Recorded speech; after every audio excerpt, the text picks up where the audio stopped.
আসসালামু আলাইকুম। আমি মোহাম্মদ আমিনুল ইসলাম। এখন আপনাদের সাথে যে বিষয় নিয়ে আলোচনা করব সেই বিষয়টি হলো গরুর প্রজননের মৌসুম। দক্ষিণ অঞ্চলে কেন শীতের শেষে গরুর প্রজননের মৌসুম হয়ে থাকে এই বিষয় নিয়ে এই ভিডিওতে আলোচনা করা হবে। আমার এই ভিডিওটি যদি আপনাদের একটু ভালো লেগে থাকে তাহলে প্লিজ লাইক, শেয়ার, কমেন্ট এবং সাবস্ক্রাইব করবেন।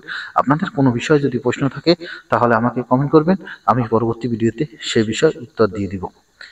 দেখা যাচ্ছে যে দক্ষিণ অঞ্চলের গরুগুলো দেখা যায় শীতের আগে অনেক সময় খাদ্যের অভাবে ভুগতে থাকে এবং এই সময় শীত আসার কারণে অনেক সময় গরুর পুষ্টিহীনতা বা পুষ্টির অভাব থাকে। এই পুষ্টির অভাব থাকার কারণে দেখা যায় যে এই সময় গরু হেঁটে আসে না, কেননা এই এলাকায় নিম্ন এলাকা থাকার হওয়ার কারণে এই এলাকায় এই সময় জমিতে পানি থাকে বা ফসলে ভরা থাকে, ফসল আবাদ করা হয়। এই সময় গরু মাঠে ছাড়তে পারে না এবং কোনো প্রকার কাঁচা ঘাস পায় না।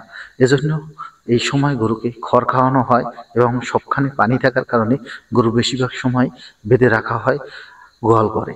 এবং এই সময় শুধু শুকনো খড় দেওয়া হয় এবং হালকা কিছু দানাদার খাদ্য দেওয়া হয়, ভুসি বা যে কোনো ধরনের খুব কম পরিমাণ, যেতে পুষ্টি কম আছে এরকম খাবারগুলো দেওয়া হয়। এবং কোথায় কোথায় দেখা যায় যে অনেক গরুরে কলা গাছ বা টগর খাওয়ানো হয় খাদ্যের অভাবে, কেননা তাদের অনেক সময় খড়ও থাকে না।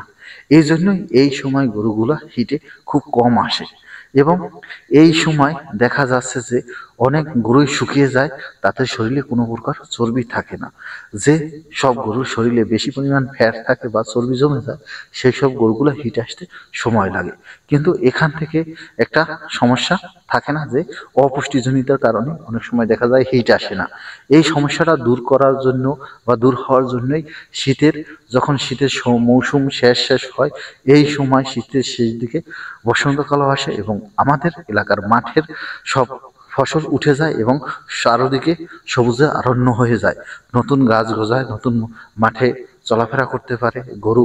যখন গরু হিটে আসে এর জন্য প্রচুর পরিমাণ ভিটামিন ডি অভাব ডির প্রয়োজন হয় এবং মাঠে যে কোনো পুষ্টি উপাদান থাকার দরকার হয়, যেই কাঁচা ঘাস থেকে সেই সকল পুষ্টি উপাদান শরীরে পায় এবং তাদের ঘাটতি পূরণ করতে পারে। অপুষ্টিজনিতার ঘাটতিটা নতুন ঘাস খেয়ে তখনই দেখা যায় গরু উর্বর হয়ে ওঠে এবং সূর্যের আলো সঠিকভাবে পাওয়ার কারণে ভিটামিন ডিও তৈরি হয়। তাদের শরীরের ভিতরে একটি মেকাজনিকভাবে প্রকৃতিকভাবে পরিবর্তন ঘটে। এই প্রকৃতিভাবে পরিবর্তন ঘটার কারণেই গরুটি দ্রুত হিটে আসে। আর এই সময় সবসময় বলা হয় যেখানেই বসন্ত সেখানেই প্রজনন মৌসুম। আর আমাদের দেশে শীতের শেষেই বসন্তকাল আসে। আর এই কারণে দক্ষিণ অঞ্চলে বসন্তকালে বেশি পরিমাণ গরু হিটে আসে বা প্রজননের মৌসুম বলা হয় এই নিম্ন অঞ্চলকে। কিন্তু প্রতি বছরের ন্যায় বা সারা বছরেই গরু হিটে আসে, কিন্তু এই সময়টায় বেশি হিটে আসে। যারা ছেড়ে গরু পালন করে, যে কৃষক রয়েছে, নিম্নমানের কৃষকের গরু সবসময় শীতের শেষ দিকে বেশি হিটে আসে। খামারিদের গরু প্রতি 12 মাসেই হিটে আসে, তবে শীতের শেষে ঘাসের অভাব থাকে না, সবকিছু খাদ্য অভাব এবং আবহাওয়া ওয়েদার ভালো থাকে, এই সময় বীজও ভালো ধরে এবং হিটের সম্ভাবনা বেশি থাকে। আমার এই ভিডিওটি ভালো লাগলে প্লিজ লাইক, শেয়ার, কমেন্ট এবং সাবস্ক্রাইব।